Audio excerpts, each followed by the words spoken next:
먼저 그 주님성 교회와 목사님, 성도님들에게 먼저 감사드립니다. 그 팍스턴 교회는 목사님이 작년에 필리핀 오셨을 때 기도해 주셨던 곳입니다. 목사님이 가시고 나서 2주 후부터 그때부터 전도를 시작했습니다. 그리고 목사님 필리핀 오실 때 빈손으로 오시지 않고 저에게 그 후원해 주신 그 물질, 교회 비품을 사는데 진짜 기묘하게 잘 썼습니다. 많은 도움이 됐습니다. 다시 한번 주임성 교회와 그 목사님께 감사를 드립니다. 하나님은 세상을 창조하셨습니다. 그렇죠. 창조했죠. 왜 하나님은 세상을 창조하셨을까요? 우리는 그냥 넘어갑니다. 왜 하나님이 세상을 창조하셨지? 의문이 됩니다. 그런데 분명한 것은 하나님이 세상을 창조하셨다는 사실입니다. 오늘 본문이 창세기 1장 26절 이렇게 말합니다. 하나님이 이르시되 우리의 형상을 따라 우리의 모양대로 우리가 사람을 만들고 그들로 바다의 물고기와 하늘의 새와 각축과 온 땅에 기는 모든 것을 다스리게 하자 하시고, 또한 27절에는 이 행동으로 나타납니다. 하나님이 자기 형상 곧 하나님의 형상대로 사람을 창조하시되 남자와 여자를 창조하시고. 그런데 이건 다른 데서는요, 창세기 1장 26절 별로 얘기를 하지 않습니다. 왜냐하면 창조하기 전에 삼위 하나님 하신 얘기거든요. 그 다음에 창조 후에 아담이 범죄를 합니다. 그러니까 예수 믿지 않는 사람들, 다른 신학자들은 왜 하나님은 거짓말을 하시지? 왜 변개치 않으신데 변개하지? 분명히 다스리고 다 하자고 하셨는데 나중에 범죄를 하거든요. 왜 범죄가 나오냐 이거예요. 그러니까 하나님은 밀당하면 못 된다. 그런 말들이 나오니까 다른 학자들, 다른 사람들은 창세기 1장 26절에 대해서 얘기를 안 해요. 그냥 문화적인 거, 그렇게 치부를 해버립니다. 하지만 우리는 예수 믿는 사람들은 학자가 아니에요. 예수 믿는 사람들입니다. 그러나 하나님께서 창세기 1장 26절에 분명하게 창조하기 전에 본인이 그렇게 얘기를 합니다. 우리는 그대로 받아들인 겁니다. 그런데 왜 범죄했을까? 하나님은 사람을 창조할 때 다른 모든 걸 다르게 창조했습니다. 실력, 영을, 생기를 부르면서 생명이 되게 했던 것입니다. 차후에 이제 얘기하면서 나가면서 합시다. 하나님은 사람을 통해서 모든 영광을 받기를 원하셨습니다. 하나님이 창조하신 것을 보면 가장 마지막에 사람을 창조했습니다.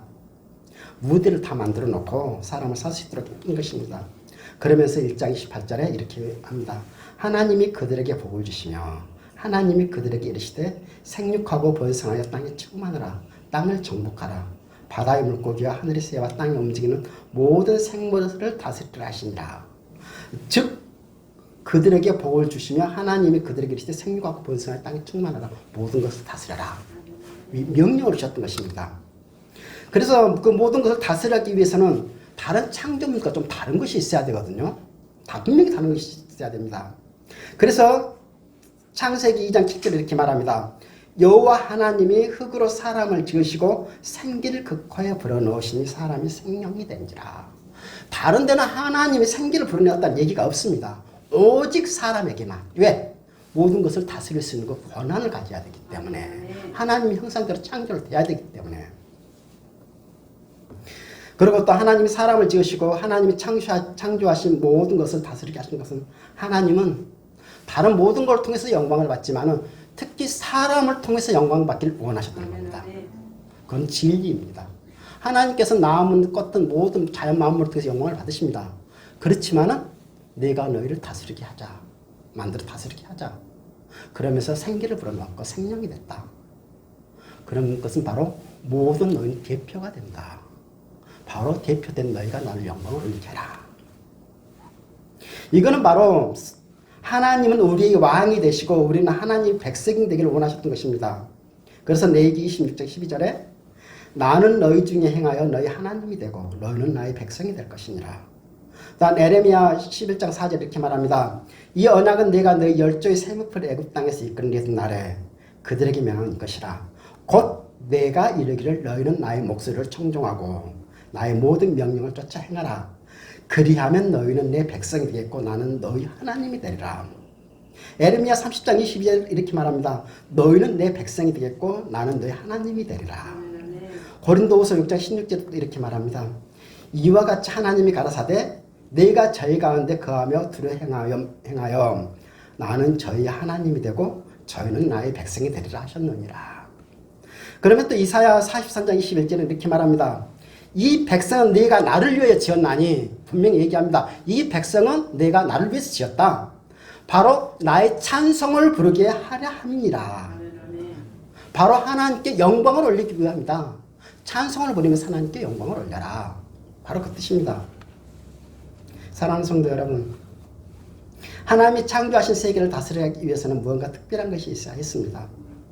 그래서 하나님은 본인이 창조하신 흙을 재료로 하여 사람을 특별히 하나님 형상대로 만드셨다는 것입니다. 흙으로 만든 사람에게 하나님이 생기를 부어 넣으셔서 사람이 생명, 즉 살아있는 사람이 되었던 것입니다.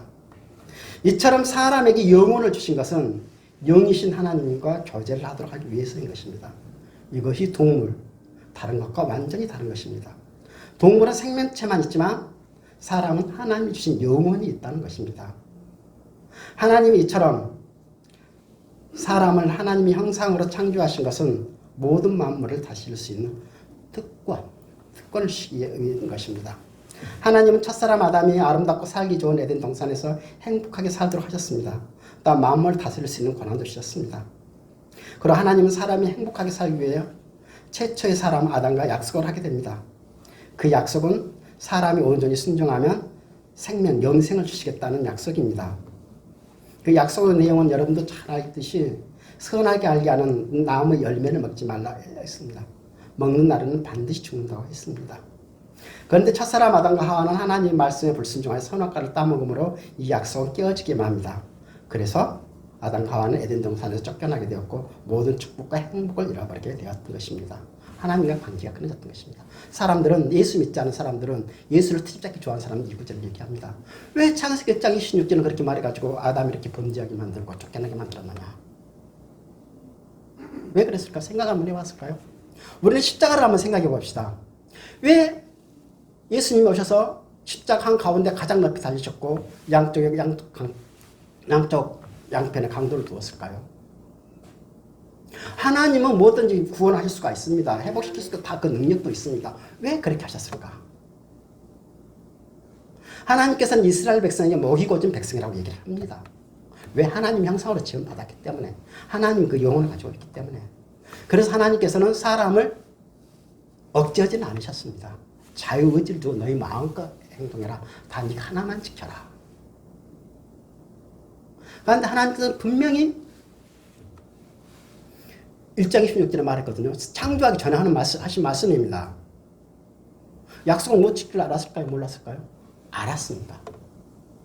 알았지만은 그 말씀을 신실하게 지키기 위해서 예수님을 어쩌 보내셨던 겁니다. 그래서 구원하시고 하나님의 백성이 되게 하셨다. 어떻게 하든지 간에 하나님께서는 처음에 자기 그 교회겠던데 1장 26절의 말씀을 이끌어 나갑니다. 사람이 이렇게 하든 저렇게 하든지 상관없이 단지 그 하나님의 뜻이고 우리한테 와가지고 우리는 그 말씀에 순종하면은 영원히 살고 불순종하면 죽고 예수 믿으면 천국 가고 예수 믿지 않으면 지옥 가고 우리한테 와서는 그렇게 배워 바뀝니다. 하지만 하나님은 자기가 했던 대로 자기 백성이 되고 있는 사람을 쭉 끌고 나가십니다. 그래서 하나님의 뜻과 우리의 뜻은 완전히 다를 수밖에 없는 것입니다. 하나님이 우리는 범죄함으로 해서 우리는 하나님의 형상 자체를 완전히 잃어버렸기 때문입니다. 죽었던 죄인이기 때문에 그렇습니다. 저는 처음부터 교회가 잘했다면은 현지인에게 넘겨줘야 한다는 생각을 참 많이 가지고 있었습니다. 그래서 선교 초기 때는 그 선배 선교사님들한테 많이 물어봤습니다. 선교사님, 어떻게 하면 교회가 자라갈 수 있을까요? 이분한테도 물어보고 저분한테도 물어보고 어떤 사람들은 선교에 자립하려면은 사역을 해야 된다. 즉 뭐냐면은 물질 가지고 그러니까 뭐 사업 있죠, 사업을 해야 된다. 무슨 사업을 해라, 어떻게 해라. 내가 그런 사람들 참 많이 봤는데 내가 물어봤습니다. 그렇게 해가지고 성공하셨습니까? 처음에는 성공한 것 같아요. 몇 년 못 가서 다 그만둡니다. 왜 그럴까?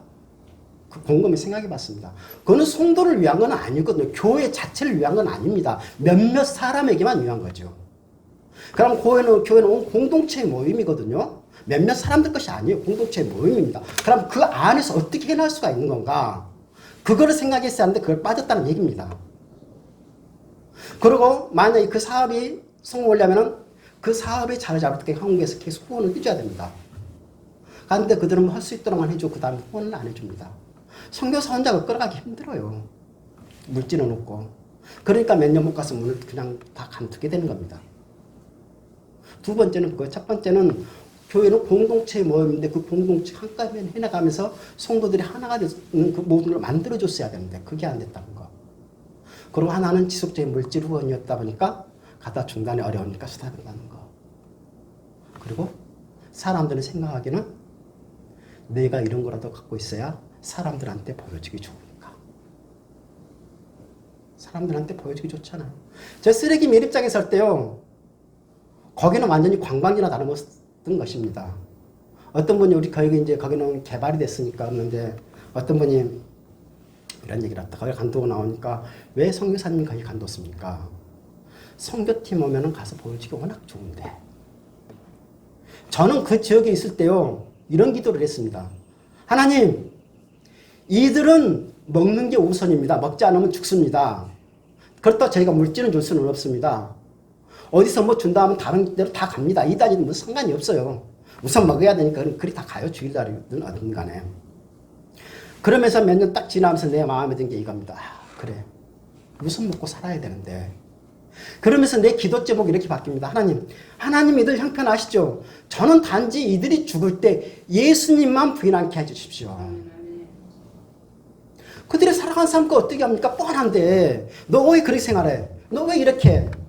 말을 못 하는 거예요. 우선 먹어야 되는데 그렇지 않으면 죽는데. 나는 굶어서 그냥 순교해야지. 죽으면 순교니까. 그렇게 마음먹은 사람들이 어떻게 했나? 그런 마음 먹었다면 거기 있는 사람들이 태만은 죽을 겁니다. 뭐 어떻게 할 거예요? 그러니까 내 기도점이 바뀌는 거예요. 주님, 이들 형편 아시죠?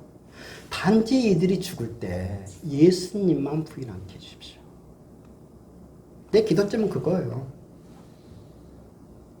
그러면서 처음에 가서 대신직 선교사입니다. 그분이 저한테 물어본 얘기를 하더라고요. 그때 내가 강도사님, 교회가 크든 적든 다 떠나서요. 아니면은 가난한 데든 부자든 떠나서 성도 100명이 되면은 교회가 있으면은 자기 교회가 있으면은 100명 있으면 자립이 됩니다. 그런데 이 주민들은 또 달라요. 그게 안 되더라고요. 100명 있어가지고 자립이 안 돼요. 저희가 교회를 21년을 섬겼습니다. 처음에는 너무 힘들고 어려웠습니다. 영적 싸움이 어떻게 되냐면은 저는 방방 뛰면서 하는 기도는 아니거든요. 소리는 크게 내면서 하더라도 혼자서 교회 가서 기도도 안 하면 방방 뛰면서 기도할 때가 있어요. 그 정도 영적 싸움이 심하니까. 어느 때는 혼자 앉아가지고 교회에서 그때는 차도 집사람이 타고 가면 나는 이제 버스 전철 그냥 2시간 걸려서 교회를 갑니다. 차로 가면 40분 가면 가는데 많이 갈아타야 되니까 또 차가 없으니까 가가지고 혼자서 도시락 밥 먹으러 갈 데 없으니까 도시락 싸가지고 와서 거기서 그렇게 기도를 했습니다. 한 1년, 2년 정도를 그렇게 했습니다. 그렇게 하면서 혼자 딱 앉아서 기도하는데 내 그 기도하는 모습이 환상적인 내가 공중에 딱 떠가지고 혼자만 있더라고요. 그 모습 그대로 환상이 딱 보이는데 그때 내 마음에 들었던 게 막막해지면서 주님 아무도 없고 저 혼자만 있네요. 그것도 허공에. 그렇게 기도했던 적이 있었습니다. 그리고 거기는요, 그 인프라 같은 게 없다 보니까 정부에서 집은 줍니다. 먹고 살 것이 없으니까 그냥 마닐라 아니면 자기 있는 거치대로 다 나가요. 그래서 집이 반이 넘습니다. 빈집이. 그리고 범죄도 많이 있습니다. 마약도 하는 사람도 많습니다. 작년에 우리 교회 근처에서만 마약하다 12명이 잡혀갔습니다. 많아요. 그리고 영적인 상태 같은 거 보면은 모르겠습니다. 어떻게 그거를 싸워 나왔는지. 철저하게 싸워 나왔습니다. 바로 그런 것이었습니다. 그들은 대학교를 나오면 마닐라로 나갑니다. 직장이 없으니까 직장을 구해야 되지 않습니까? 없어요. 그렇게 하면서 지금 저희 교회가 자립이 되고 그 라이센스 그러니까 교사 자격증 애들도 많이 있습니다. 여러 명 있습니다. 그리고 또 직업 좋은 일도 있고 사업가도 있고 그렇게 합니다. 그렇게 했을 때 저희 교회 그 청년들이 한 40명, 교회 그전에 40명 정도 되는데 중고등학생들 빼놓고 한 20명 됩니다. 그럼 그들은 거의 대학교를 졸업했거나 대학교를 다니고 있습니다. 저도 모르겠어요. 그들이 왜 그렇게 공부를. 학비는 없습니다. 그 주립되는 학비는 없어요. 단지 자기 준비물, 왔다 갔다를 교통비는 좀 많이 들어요. 거리가 좀 있다 보니까 직접 가는 버스도 없고 차도 없고 그렇기 때문에. 그래도 그들은 악착같이 공부를 합니다. 한 해는 핸드폰 그 조그만 거 가지고 그 팬데믹 때는 인터넷으로 하기도 하거든요. 안 되니까 남의 집 가가지고 그걸로 봐가면서 공부도 했던 애도 있습니다. 그렇게 하면서 그들은 공부를 합니다. 그 보니까 그 애들이 그때 당시 지금 생각한 게 바로 이거. 어른들은 희망이 없었구나. 애들. 그 애들이 전부 다 주일학교 때부터 다녔던 애들입니다. 주일학교 때부터 다니면서 그들이 공부하고 그들이 이제 21년 되니까 장성을 했잖아요. 그러니까 직업도 괜찮고 뭣도 괜찮으니까 저희 교회는 송도가 많아서 자립이 된 게 아니라 그들이 올바로 자라가지고 그들이 헌금하니까 그걸로 자립이 된 거예요. 저희 교회는 그러니까 이주민들이라 좀 특별한 겁니다. 아주 그 가난한 사람들 아니면 없어 정부에서 어떻게 하냐면요. 그냥 이 사람 신분 확인하면 그냥 딱지를 이주권 하나 줍니다. 그러고 이주권 가지고 거기 가요. 가가지고 그 집에서 한 2년 살고 그 다음부터는 달달이 돈 얼마씩 내는 겁니다. 30년 동안 아무것도 드는 거 없어요. 그럼 그 내는 돈이 얼마 정도 되냐면은 지금 우리 그 산 거 거기에도 보면은 15,000원 한 사람이 그 근로자 한 사람 한 일당 정도 됩니다. 한 달 내는 게 그것만 그냥 꾸준히 내면 돼요. 정부에서 그냥 그렇게 주는 겁니다. 그런 사람들이 있다 보니까 인프라가 없어서 그냥 떠나는 거예요. 그냥 남아있지도 않고. 그러면서 그들이 교회에 가면서 그리고 작년 이제 크리스마스 때 자기가 마음 편히 떠날 수 있었던 거는요. 주일학교들이 100명이 넘는데 그 애들이 주일학교에 모두 그 선물 있죠. 크리스마스 때는 좀 크거든요. 우리나라 그 명절처럼 그렇게 세요. 해가지고 주일학교에 그 선물들을 다 사가지고 그들 켜고 또 교회 행사 있으면 또 사업하는 또 사람이 있어요. 자매가 있는데 그가 또 이것저것 필요해가지고 또 제비뽑기 있잖아요. 본인이 보니까 준비를 참 많이 했더라고요. 가격도 비싼 것도 있고 그 제비뽑기는 그거 전부 다 해가지고 그렇게 하고 그래서 저희 부부가 그 전부터 떠나려고 했지만은 이제는 마음 편히 떠날 수가 있구나. 이들 더 이상 걱정 안 해도 되겠구나. 하나님이 그거를 보여주면서 걱정하지 않게 떠나게 만드셨더라고요. 그렇게 만들고 건축할 때 그 10년 동안 하면서 진짜 힘들었습니다. 그러면서 21년이 되니까 이제는 21년이 되면서 떠나자. 그렇게 떠났습니다. 그리고 이제 팍스턴 호프 교회의 그 설립입니다. 저희가 23년 3월에 전도를 시작하고 6월에 첫 예배를 드렸습니다. 그리고 집 주인이 사정을 해서 거기서 나와서 텐트 쳐놓고 예배를 드렸습니다. 그렇게 예배를 드리다가 집을 하나 렌트를 해서 빌렸어요. 그 집을 빌려가지고 거기서 쭉 얘기를 하니까 그러면 1년은 빌려주겠다. 언제 올지는 모르지만은 여하튼 계약은 1년 하되 언제든지 정부 시책에 따라서 들어와야 된다. 그럼 알았다. 그렇게 해가지고 그 집을 빌렸어요. 그리고 그 집을 빌려가지고 하는데 이러더라고요. 주인이 와가지고 여기서 이사를 가야겠습니다. 어떻게 이사 가야죠. 그 사정이 그렇게 하는데 그렇게 해서 거기서 이사를 가고 그 다음에 거기가 올 1월에는 1000명이 들어온다고 그랬습니다. 그런데 아직 안 들어오고 지금 한 반 넘게 빈집으로 있습니다. 입주를 해야 되는데 입주를 안 한 거예요. 이주를 안 하는 거예요. 그럼 왜 그냥 그나라 행정이 늦어요. 진짜 행정이 늦습니다. 그러다 보니까 1월 달에 온다는 사람들이 안 오고 계속 이렇게 연기되고 언제 거기 다 들어올지는 모릅니다.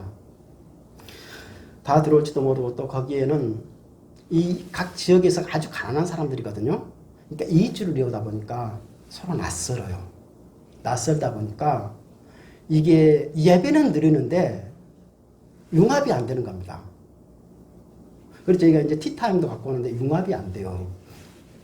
그럼 내가 딱 생각할 때, 여기는 교회가 조금 안정이 되는 건 한 2, 3년 지나야 될 것 같아 라는 생각이 들더라고요. 그러니까 지금 상태는 교회가 아주 힘든 상태고 어려운 상태예요. 성도들은 사람들은 오는데 힘든다는 겁니다. 이 영적인 싸움, 그 다음에 그들이 오면서 각 지역에서 오다 보니까 아주 가난한 지역이 있거든요. 그들은 다 우상을 섬기는 사람들이에요. 그럼 그들이 와가지고 여러 우상 잡다한 신들이 모이다 보니까 그게 또 힘든 겁니다. 그러한 것들도 힘들고 모든 게 하나부터 힘이 듭니다. 그렇지만은 처음에 벨베데르 교회 했던 때마다 편합니다. 그때는 진짜 힘들었으니까 영적 싸움, 물질 싸움 말도 못할 정도였습니다. 그러다 보니까 얼굴에 늘 이렇게 인상이 쪄있고 뭡니까 찌들어 있는 모습 있죠. 그러다 보니까 한국에 오니까 누가 좋은 사람 반기는 사람 하나도 없더라고요. 내가 그러면서 이제 이런 얘기를 한번 한 적이 있었습니다. 같이 이제 그 교회 같은 친구들을 만나서 좀 얘기하니까 나 이런 일 있고 이렇게 했었다니까 왜 그럼 그때 당시엔 얘기를 안 했냐. 내가 그럼 제가 왜 얘기를 안 했습니까? 다 했죠. 그런데 왜 그러냐면 내가 얼굴이 안 좋으니까 먼저 미리서 문을 닫아버린, 마음을 닫아버린 겁니다. 호응을 안 하는 거예요. 그래서 그때는 그렇게 넘어갔던 겁니다.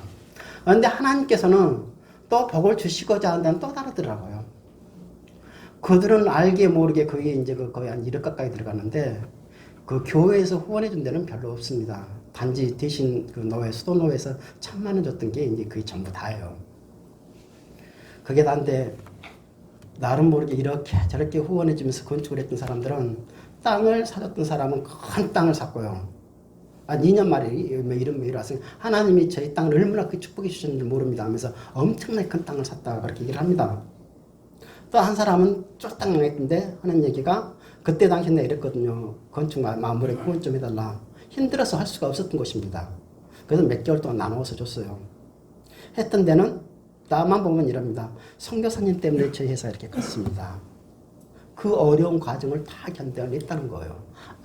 저기 뭡니까 코로나 때 돈 번 사람 돈 벌어요. 선교사님 나한테 그러더라고요. 저는 코로나 때 돈 벌었으니까 돈 많이 벌었어요. 그렇게 됐습니다. 사랑하는 성도 여러분, 죄를 범한 사람은 하나님의 형상을 잃어버렸지만 하나님은 사람의 죄와 고통의 그 비참한 상태에 버리지 않으셨습니다. 그래서 하나님은 사람을 죄와 죽음에서 구원하실 새로운 관계를 갖기를 원하셨던 것입니다. 그런데 우리는 처음에 얘기했던 창세기 1장 26절 말씀을 기억해야 합니다. 그거는 아담이 범죄하기 이전에 하나님의 약속이기 때문에 그렇습니다. 성부 하나님은 계획하시고 성자 하나님은 구원하시고 성령 하나님은 사람들이 지키지 못할 것을 하시고 모든 사람들에게 적용하는 일을 하시기로 약속하셨다는 것입니다. 이러한 사실을 디도서 1장 2절에서 3절 이렇게 말합니다. 영생의 소망을 위함이라. 이 영생은 거짓이 없으니 하나님이 영원 전부터 디도서 1장 2절에서 3절입니다. 영원 전부터 약속하셨다. 자기 때에 자기의 말씀을 전도로 나타내셨다. 전도가 중요한 겁니다. 이 전도는 우리 구주 하나님이 명하신 대로 내게 맡기신 것이라. 디도서 1장 2절에 3절 말씀이에요. 바로 우리가 전도로 선교로 자기 백성을 구원에 이르게 하신다는 것입니다. 사랑하는 성도 여러분, 하나님의 형상대로 창조된 사람은 하나님과의 약속을 지키지 못함으로 가장 행복했던 사람이 가장 불행한 사람으로 떨어졌습니다. 사람의 마음은 완전히 타락하고 부패하게 되었습니다. 그 결과 하나님을 알지 못하게 되었고 사망과 고통 가운데 빠지게 되었습니다. 하나님의 형상으로 창조된 사람은 하나님의 명령에 순종하지 않으실 것을 아셨습니다. 그래서 삼위 하나님은 본인들의 약속을 끝까지 지키시기 위하여 성자 예수님을 보내셨던 것입니다. 십자가에 하나님의 약속을 어긴 사람들을 구원하기로 그렇게 작정하셨던 것입니다. 처음 1장 26절에 말씀하신 대로 너희는 범죄를 너희 자유의지를 주니까 너희들은 마음대로 행동을 해라. 단 하나만 지켜라. 하지만 난 못 지킬 걸 알아. 그렇지만 난 했던 그 약속대로 밀고 나갈 거야. 하나님의 계획입니다. 그래서 예수님을 보내셨던 거예요. 그리고 십자가에 돌아가시게 했던 것입니다. 왜 갚이 늘리고? 하나님이 보여주셨던 것입니다. 이스라엘 백성 너희 행함으로 너희 능력으로 지키지 못해. 그거를 아담의 범죄로 보여줬고 예수님이 십자가에 돌아가셨던 거는 그 높은 곳에 십자가, 그때 당시에는 십자가 가장 그 치욕적인 범죄거든요. 형벌이거든요. 양쪽에 강도편을 줬거든요. 가장 높이 세웠거든요. 유대인의 왕, 조롱과 멋이 다 받았거든요. 가시나무 엉겅퀴까지 있거든요. 뭘 보여주기 위해서? 너희 범죄는, 너희 죄는 이 세상의 그 어떤 죄보다도 양쪽 옆편에 그 극악한 살인자들 있지 않습니까? 그들보다 더 큰 죄는 하나님을 떠난 죄라는 것을 몸소 보여주셨다는 겁니다. 가진 높이 살려가지고요. 모든 우주 만물도 같이 저주를 받다 보니까 저기 뭡니까? 땅 그 저주받은 가시와 엉겅퀴는 하나님이 창조한 건 아닙니다. 제 소산물로 나타난 거죠. 거기까지 가시 멸류관을 쓰면서 그렇게 당했습니다. 그거는 너의 범죄가 얼마나 큰 것이라는 걸 보여준다는 얘기입니다. 하나님이 떠난 지가 얼마나 큰 걸 보여준다는 것입니다. 바로 그랬듯이 하나님께서는 1장 26절에 말씀하시고 너희는 못 지킬 걸 알아. 하지만 우리는 나는 내 계획대로 나갈 거야. 신실하시다는 얘기입니다. 신실하시다. 그 약속은 언제까지 끝까지 지키신다라는 뜻입니다. 이런 사실을 모르는 사람 1장 26절하고 왜 이렇게 틀려? 하나님은 변치 않시다 하지만 늘 변하는 사람이지. 하나님은 자기 약속을 못 지키신 사람이지. 예수 믿지 않는 사람은 이렇게 공격을 합니다. 그러니까 1장 26절을 잘 얘기를 안 하려고 그래요. 하나님과 죄인인 사람들 사이에 예수님을 세우시고 구원하시기로 하신 것입니다. 디도서 말씀처럼 영원 전부 타신 약속입니다. 십자가에서 우리의 모든 죄를 용서하시고 구원하신 예수님은 이렇게 말합니다. 사도행전 1장 8절입니다. 오직 성령이 너에게 임하시면 너희가 권능을 받고 예루살렘과 온 유대와 사마리아와 땅까지 이르러 내 증인이 되리라 하시니라. 그다음 마태복음 28장 19절에서는 이렇게 말합니다. 그러므로 너희는 가서 모든 족속으로 제자를 삼아 아버지와 아들과 성령의 이름으로 세례를 주고 내가 너에게 분부한 모든 것을 가르쳐 지키게 하라. 볼지어다 내가 세상 끝날까지 너희와 항상 함께 있으리라. 우리와 항상 함께 해주신다는 하나님께서 지켜라, 나아가라. 우리를 구원하신 예수님의 명령입니다. 하나님과의 관계가 끊어져 버린 우리를 하나님과의 관계를 회복시키고 하신 명령입니다. 여러분들은 가정에서 직장에서 예수님의 증인이 되시면 됩니다. 저는 선교사로서 선교지에서 증인이 되는 것입니다. 증인이 된다는 것은요, 확실한 걸 얘기합니다. 내가 어렴풋이 알아가지고 증인이 될 수는 없습니다. 확실하게 알아야 된다는 얘기입니다. 그래야 증거를 할 수, 증인이 될 수 있는 것입니다. 저는 선교지에서 예수님의 증인으로 살기로 원할 뿐입니다. 그게 제가 선교지에 있는 이유입니다. 저희 기도 제목입니다. 저희가 벨베델 교회를 떠났지만 꼬라 목사님과 성도 간에 화합하여 지역을 감당할 수 있도록 그렇게 해주시길 바랍니다. 저희 그리고 파크스턴 교회, 파크스턴 소망교회를 위해 기도를 부탁드립니다. 22년 말경에 이주를 시작한 파크스턴 교회는 한 1,500세대 중 약 700세대 정도 이주해 있습니다. 지금도 계속 이주하고 있습니다. 교회는 현재 한 10평 남짓한 집을 한 채 구매하여 교회로 사용하고 있습니다. 장년 20명, 청소년 25명, 주일학교 포함하여 매주 100명 정도의 숫자가 교회를 이용하고 있는데 장수가 너무 협소합니다. 적습니다. 교회를 사용할 수 있는 땅을 구매하고자 합니다. 아니면 집을 4채 정도 구매해서 교회로 사용될 수 있도록 위해서 기도 부탁드립니다. 이주해 온 사람들은 지역개발을 위해 철거민들로 서로 낯설어 합니다. 성도 간에 완만한 교제가 이루어질 수 있도록 기도 부탁드립니다. 그리고 12월 초에 세례식을 기획하고 있습니다. 지금 현재 신청자가 한 10명 정도 됩니다. 그리고 매주 토요일 세례 문답을 공부하고 있습니다. 세례식 때 전 성도가 함께 할 수 있도록 재정을 위해서 기도 부탁드립니다. 파크스턴 지역은 각 지역에서 우상들이 모이다 보니 사탄의 역사가 너무 강합니다. 영적으로 승리할 수 있도록 기도 부탁드립니다. 그리고 제 부부의 건강과 선교 재정을 위해 물질이 필요합니다. 선교를 위한 그 재정이 채워질 수 있도록 기도를 부탁드립니다. 감사합니다. 기도하겠습니다. 참 좋으신 하나님, 늘 지켜주시고 인도하신 하나님 감사드립니다. 하나님의 사랑과 그 은혜로 난 하나님의 증인으로서 제가 나아가 생각할 수 있음을 또한 감사드립니다. 늘 주님선 교회와 난 목사님, 사모님에 함께 해주시고 주님이 주시는 그 주님 오실 때까지 다 사명을 감당해 나갈 수 있는 그런 귀한 당신의 신실한 종이 되어주시도록 주님 축복하여 주시옵소서. 성도들과 하나가 되어서 나아갈 수 있도록 인도하여 주시옵소서.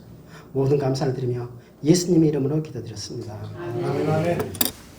이제는 우리 주 예수 그리스도의 은혜와 하나님 아버지의 극진한 사랑과 성령 하나님의 감동감화 역사하심이 여기 모여서 주님을 찬양하며 주님을 높이며 주님이 함께 해주기를 원하며 주님이 주신 그 사명을 감당하기를 소원하는 당신의 사랑하는 그 자녀들 머리 위에 진성교회 위에 또한 제 선교지 위에 이제로부터 영원히 함께 있을지어다. 아멘.